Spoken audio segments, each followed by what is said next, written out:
Now, one of the traditions when I was growing up in Charlotte, North Carolina, I went to a Donahue school, which was run by the Sisters of Mercy. And their tradition was to have a Christmas pageant. Yes, indeed. They had a Christmas pageant. And the year that I was in the 5th grade, Sister Mary John picked me to be the Mary in the Christmas tableau. Joseph on one side of the manger, the baby Jesus in his little manger bed in the center, and Mary on the other side. I was so thrilled. It was wonderful. And besides that, I was so relieved. It was going to be very simple to do that part. There were no speaking lines. I had nothing to remember. All I had to do was learn how to kneel there, look holy, and smile at the baby doll in the manger. It was a cinch. The hard job went to my mother. Mama had to come up with a costume for me so that I would be a proper Mary. I don't know where she learned how to do these things, but she did know how to make costumes. This one had her stumped for a while, and she thought about it and thought about it, and then she pulled her Aunt Ida Schaffer Hall right out of her hat. Aunt Ida Schaffer Hall was an old lady. She was my mother's grandmother's youngest sister. And she said, "Eloise, have you ever heard of this Aunt Ida of mine?" And I said, No, I don't know who you're talking about, Mama." "Well, she's old, and I bet that she still wears those old-timey, long-sleeved, white nightgowns that go all the way to the floor. That's what we need." So she called her up and told her what she needed and what she was doing. And Ida said, "Well, Louie, come on over. I have one. It's special, and you'll have to take really good care. But you come on over, come down to the house tomorrow night after you get off work, and I'll have it out for you to look at." And that's what we did. The next evening, after Mama got off work, she came home and picked me up, and we drove downtown to the place where Aunt Ida lived on South Tryon Street. Mama parked the car. The house looked almost deserted because you couldn't see the lights inside. Why, those bushes had grown up so tall around her front porch that you couldn't even see the windows or the light coming through them until you got right up on the porch near them or near the front door. She rang the bell, and Aunt Ida opened the door. "Louie, I'm so glad to see you, honey." She was a little teeny woman. I was in the 5th grade, and I wasn't all that tall. She was just barely taller than I was. And she had her hair pulled back straight. She parted it in the middle and then pulled it back tight around the sides of her face into a bun on the back of her head. Come on in. I want to show you this nightgown." And she sort of tottered across the room.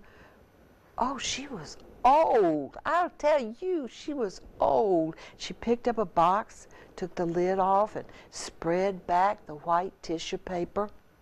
There was a white nightgown, folded as pretty as you please. She reached up and held it up. It was almost as tall as she was. It went from her head all the way to the floor. "Aunt Ida, this is perfect, perfect." She reached over, and Mama held it over in front of me. Well, it was a little long, but it would work, and held out my arms. The sleeves would fit just fine. Only one thing, Louie. You have to be real careful with it. And I need it back just as soon as you're done.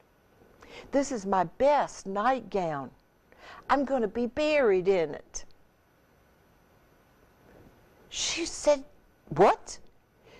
She said, she was going to be buried in it? Mama was still just looking at that dress, feeling of it. They were chatting about it. And she was going to be buried in that dress. And my mama was holding it up in front of me like I had to wear the dress that Aunt Ida was going to put on when she was dead. Well, I was having second thoughts, but not Mother. Mama folded it back up carefully and put it in the box, smoothed down the tissue paper, put the lid on, and tucked it up under her arm. We walked to the car, and I said, Mama, she's going to be buried in that dress. She said, isn't she going to look pretty? She'll look real nice, Eloise. That's a beautiful nightgown. Mama, you going to put that on me, and then she's going...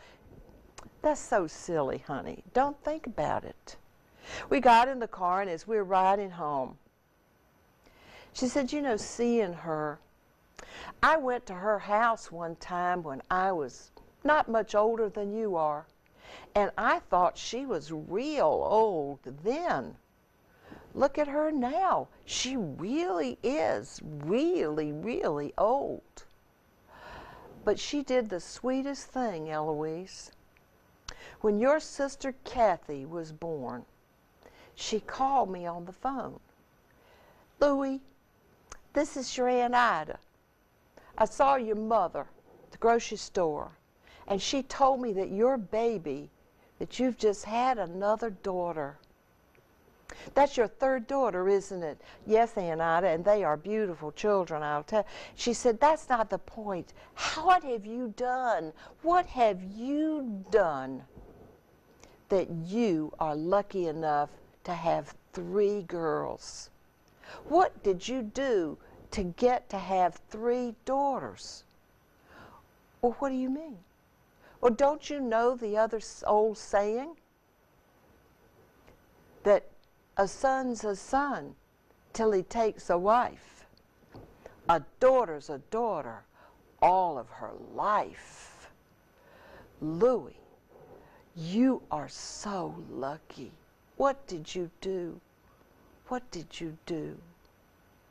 I didn't have any daughters at all. Well, Mama pushed that onto me, that nightgown. It was awfully long, so she took some kind of a sash, pinned it around my waist, and pulled it up so that it didn't drag on the floor and get messed up. I mean, after all, Aunt Ida, you know, was going to be buried in it. And then she had to figure out she needed a veil. Well, she had an old curtain, and she got some Rit dye, boiled it on the stove, and dipped that curtain in and out of this blue dye. And you know, it was right pretty, especially after she ironed it so smooth, and she put it on my head, and I looked just like one of those nuns, except my veil was blue. And I knelt there as pretty as you please next to that manger, smiling at that baby doll. People said I did a good job. I looked really holy. And we got the nightgown right back to Aunt Ida. No damage to it. Folded nice, washed and ironed and folded up nice in its box, wrapped in the white tissue paper. I never asked anybody. And it didn't say when I found her obituary in the paper. But I bet she was buried in it. And when I think back on it, how clever my mother was to come up with that costume. Even if I probably did look more like the Mary on the miraculous medal than I did like the young Jewish girl, the mother of Jesus. But it's a sweet memory.